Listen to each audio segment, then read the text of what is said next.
Shastra Katha. I begin with Pranam Mantra. Om Sahana Vavatu Sahanao Bhunaktu Saha Viryam Karavavahai Tejasvinavadhitamastu Ma Vidvishavahai. Om Shanti Shanti Shanti Hari Om. Om Shri Paramatmane Namaha. Om Shri Ramachandraya Namaha. So we begin this series of Shastra Katha to present before you major scriptures of Indian religion, Indian tradition in a very simple language. It will mostly be narration of stories and some basic, very simple truths about these scriptures. And the prayer that we made just now, it's about that may we have love for the learning, may we have patience, may we have strength. The oldest sacred books of Indian tradition are the four Vedas: Rig Veda, Samved, Yajurved, and Atharvaved. We'll be talking about these Vedas and stories from these and what they contain much later, because first we need to have some understanding of simpler things. We will rather begin with this series of talks with Ramayana, because it's also known as Adi Kavya, first poem, first poetry, not poem, poetry. It was composed by the great sage Valmiki, sage poet we can say, Valmiki. And one reason for starting with this work is that next to the Vedas, the four Vedas that we mentioned, Ramayana is the oldest work that has come down to us more or less the same way that it was composed thousands of years ago. We don't know the exact date. Historians, they put different dates for this great work. And if you go by Indian traditions, they will say it is thousands of years old. And some will say it's 3,000 years old. So we will not go into all that. We just know that the oldest books available to us are the Vedas. And next in antiquity is this Valmiki's Ramayana. And because this is the oldest, it's known as Adi Kavya, first poetry. You might wonder why Adi Kavya when the Vedas were already there. The reason is that the Vedas are considered to be given to us by God. It's divine. The Vedas are not creation of any mind. But Ramayana was created by Valmiki. It's a story of divine. Sri Ramchandra is God. It's a story of divine, but it came down to us through a sage. The Vedas also have come down to us through a sage, but there was no mind involved in it. Like when we go to the Vedas, we will discuss that in detail. This work, Ramayana, I have brought this book just to show you. It's just one volume. It comes in two volumes with roughly 24,000 verses known as shloka of 2 lines each. It's in six sections, six books you can say. First one is known as Balakand. Then there is Ayodhya Kand, the story of Sri Rama in Ayodhya. And then there is Aranya Kand, when Sri Ramchandra is in the forest. Next is Kiskindha Kand. Kiskindha Kand is when Sri Ramchandra meets Mahavir, Hanuman, and Sugriv. And then is the famous Sundar Kand, when Mahavir Hanuman makes a huge jump over the ocean and reaches Lanka to find out Sita. All these stories we will be covering. And finally, there is that Yuddha Kand, the book of the wars, the famous war that took place between the army of Sri Rama and the army of Ravana. It's an extremely fascinating story. The book that comes to us contains another section, seventh section, known as Uttarkanda, and the meaning itself is that the latter section.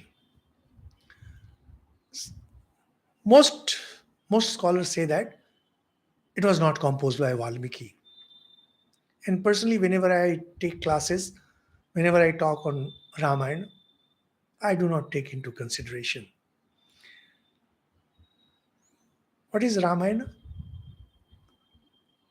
In one sentence, is the story of Sri Ramachandra, who was the eldest son of King Dasratha of Ayodhya.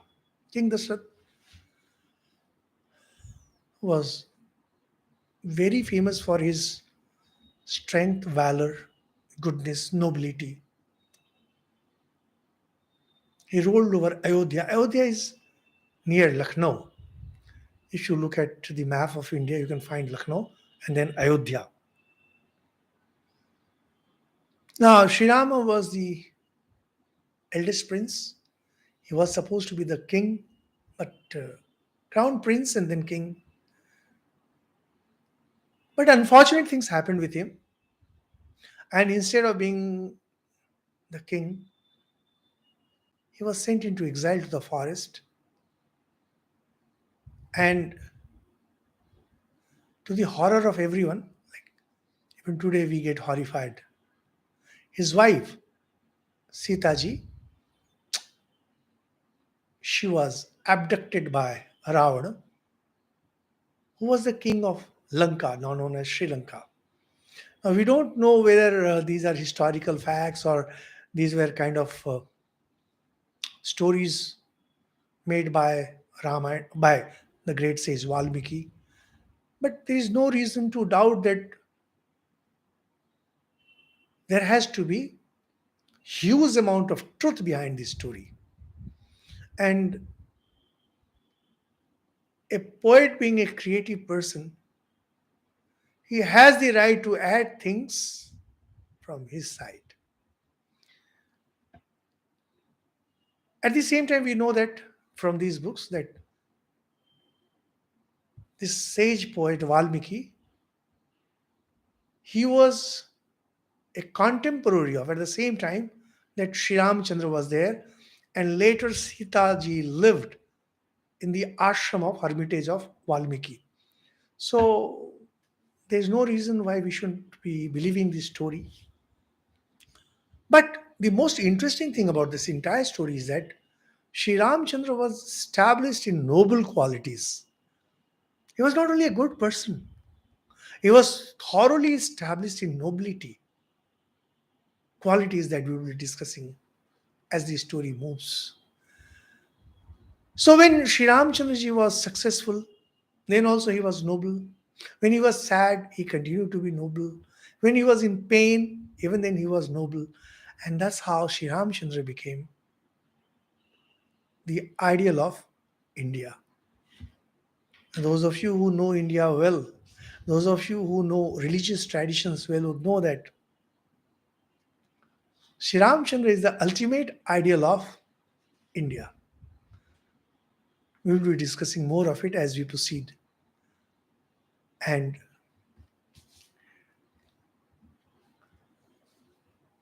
is the story of Sri Ramchandra as it comes in Valmiki Ramayana that we'll be discussing here. Now, the first verse of Ramayana, the Valmiki Ramayana, the book I showed, begins with two beautiful words. Tapa Swadhyaya Niratam is a story of two sages. The first verse, it contains two words, Tapa and Swadhyaya. It's about two sages. There was Valmiki and there was another great sage, Narada. Now, Narada, a great sage, he was deep into tapasya and he was deep into swadhyaya. Tapasya is when you devote yourself fully to an ideal. You say that I want to lead this kind of life, and you dedicate yourself fully to that. For example, there's a mom, when a baby is born, she dedicates herself completely, fully, totally to the baby. This is tapasya. Generally, tapasya word is used to get some special powers or some special results, which is which cannot be obtained through ordinary means in this world. Compared to tapasya, we have sadhana. Sadhana means part-time effort. So, for example, when a student studies, he does sadhana. But when a person wants to acquire knowledge, which cannot be obtained maybe through sadhana, then you call it tapasya. These are two different words. Narada was fully into acquiring knowledge, divine knowledge. So the word used is tapasya. And second is swadhyaya. Swadhyaya means when you study a subject regularly at appointed hours.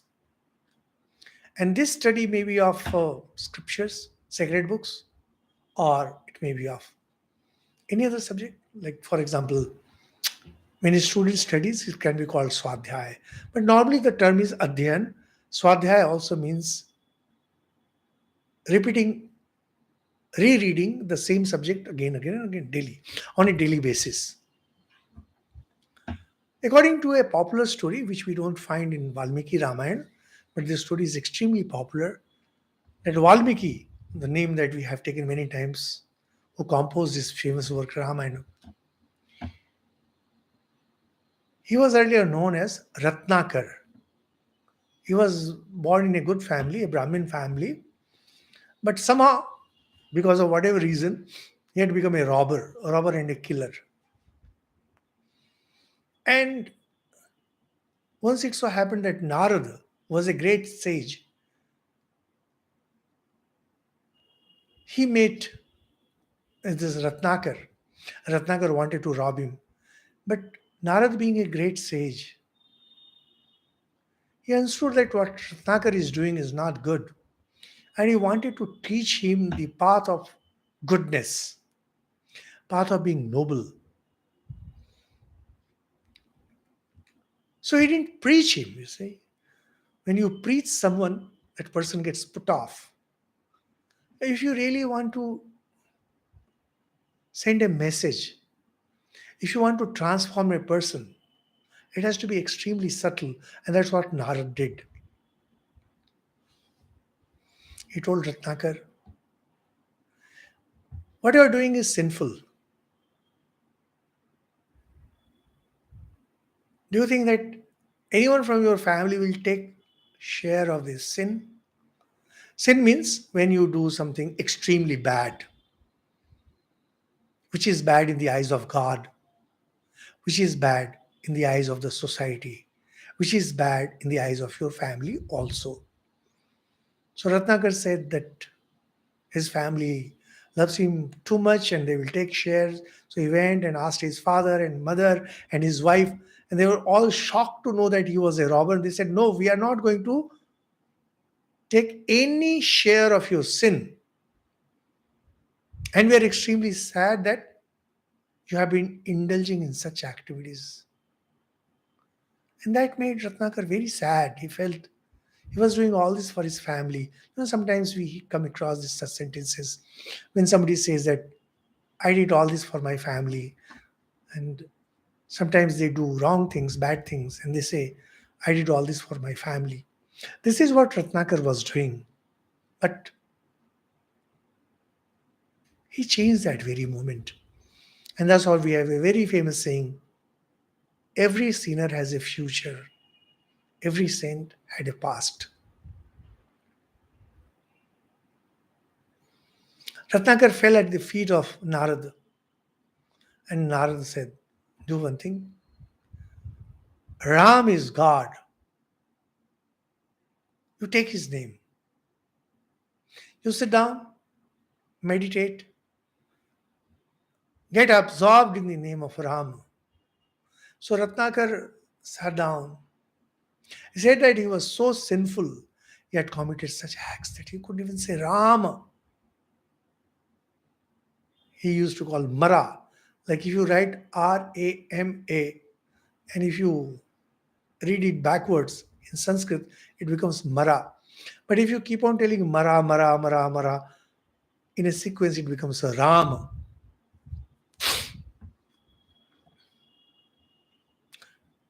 That is what he kept on doing. The idea is, in whatever form you take the name of Lord, you become pure, you become powerful. The world listens to you then. In the meanwhile, he was sitting for meditation for so long that it was a forest. So white ants, white ants, they created entire ant hill, huge ant hill. And white ants in Sanskrit are known as Valmik. Valmik. So after many years, Narada came. He remembered that he had asked Ratnakar to sit there. He called out his name, and then his meditation broke. For all these years, he had not taken any food or anything. He was absorbed deep in the name of God. And then when he called out, he broke that anthill and came out. Narada was very happy and said, because you have come out of this hill of this white ants, Valmiki, you will be known as Valmiki. And that's how Ratnakar, who was a robber, became sage Valmiki. Whatever the story, now we don't know what is the truth because this story doesn't come in Valmiki's Ramayana. It doesn't matter. It's an extremely popular story, and we say that anyone can become a saint. If Ratnakar the robber can become a saint, anyone can become a good person, anyone can become a noble person. So we just mentioned tapaswadhyaya niratam tapasvi vagvidam varam. Now Valmiki once asked Narada, who is the greatest living person in this world? And Narada replied, Shri Ramchandra is the greatest living person at present times on this earth. That was the beginning of it. But the story that we are narrating, according to this Ramayana, Valmiki was an extremely famous sage. There's one problem. Like, if a robber has become a sage, he will not get disciples easily. Anyway, that's not the issue. Now, Valmiki had an ashram. It's known as Hermitage near Tamsa River. Again, if you look at the map of India, you'll find that there is a river called Tamsa. It flows from Madhya Pradesh to Uttar Pradesh. And there are many places that claim Valmiki to be belonging to that place. But the possibility is that Valmiki was somewhere near modern day Prayagraj, between Prayagraj and this Kanpur, somewhere he must have been. So they all claim that Valmiki lived there. Tamsa river is not a very big river, but it's there and it meets Ganga. It so happened that after Valmiki had met Narada and asked him about who is the greatest person living on this earth, one day he was going for bath to this river, into this river. He was accompanied by some disciples. One of them became extremely famous in later times, Bharadwaj. Now, if a robber becomes a saint, it's quite difficult for him to get disciples. But the way the story is, he was absorbed in noble thoughts. Valmiki being a great sage. There was a time when two birds were flying in the sky and calling out Sweet voice, each other. It was male, female. There was a hunter waiting for it because hunters in earlier times, not the hunters of the present times, in earlier times, they used to hunt by various means. And one of them was shooting arrows. And there was a hunter hiding and shot an arrow. I mean, shot an arrow, one of the pair fell down, and the other one started screeching out of pain because it had lost its partner. Now, Valmiki was a great sage. His mind was extremely compassionate, his heart was extremely tender, and he was so absorbed in that sight. And suddenly, this brutal incident took place. He was so pained that poetry burst out of his heart, of his mouth. And this particular line is considered to be the first poetry ever spoken by anyone, ever written by anyone. Just to remind you, the Vedas were already there, but the Vedas are considered to be divine. So they are not treated as poetry. First, first line of the poetry that came to humanity, to mankind, was Ma Nishat Pratishtam Tvam Agama Shaswati Sama. Very famous line. It's quoted everywhere. The first line of the poetry. O you hunter, you'll never have peace in this birth or ever again because of the cruel act that you have committed. Cruel act of killing one of the partner. Now, Valmiki himself was surprised at what is coming out of his mouth. Because these were not ordinary words. They had come out in a particular structure known as meters, chanda. Then his disciples said, this should be known as shlok. Shlok means auspicious. And they say that shok, that is pain. Shok is Sanskrit word which means pain. From shok came shlok. Shlok, poetry. In English, from pain to poetry. It's a very interesting thing about life that if you want to grow in life, if you want to do something great in life, you have to face pain. When you want to make steel out of iron, steel has to be put in fire and it has to be hit very hard. Pain is something like that. And pain can come because of your mistakes. Pain can come also because of the brutality of others. If you are ordinary, like say glass, piece of glass,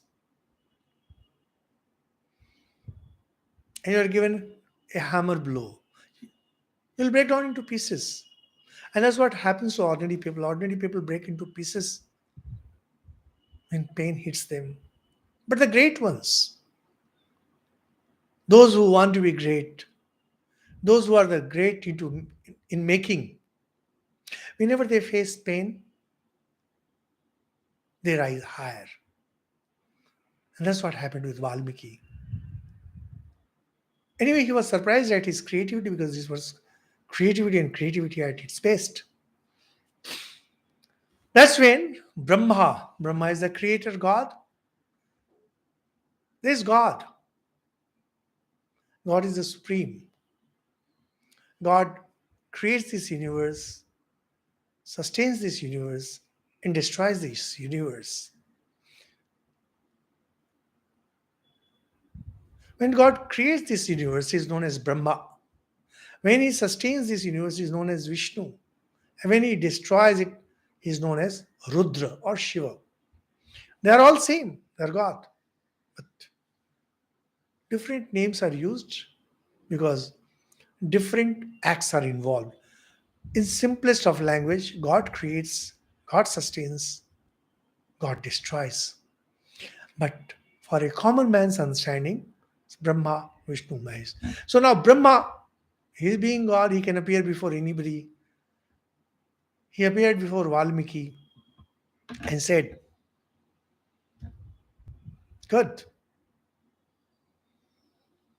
you write the story of Sri Rama that you already know in the meter that came out of your mouth. This meter is also known as Shlok or Anustup. Anustup is a technical name, it's a particular meter. It has four quarters. Shlok is of two lines with two quarters each line. So we have four quarters, and each quarter has eight syllables. So total there are 32 syllables. There are other rules. We need not get into that. And then he said, you write the story of Sri Rama. And then he blessed Valmiki in advance. In advance. Yavat stasyanti giraya sarita cha mahitale. Tavat Ramayana Katha Lokesu Pracharishyati.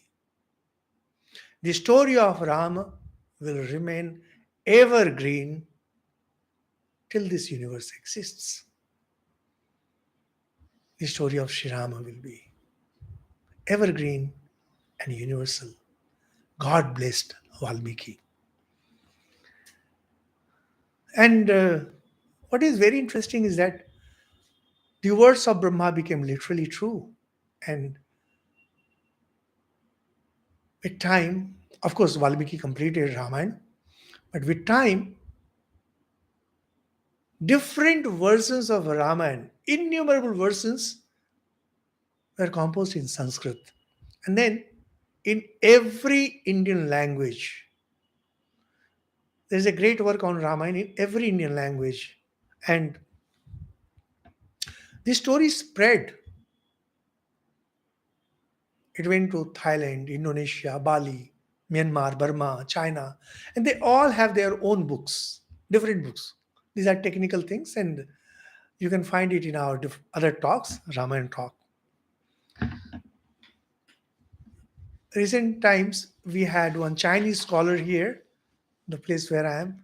He told me about a beautiful movie, The Monkey King. He asked me to watch it and found it. It was the story of Mahavir Hanuman.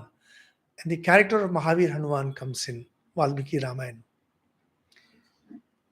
Now, through this story of Sri Ramchandra and the various stories that we have, they all wish to tell us that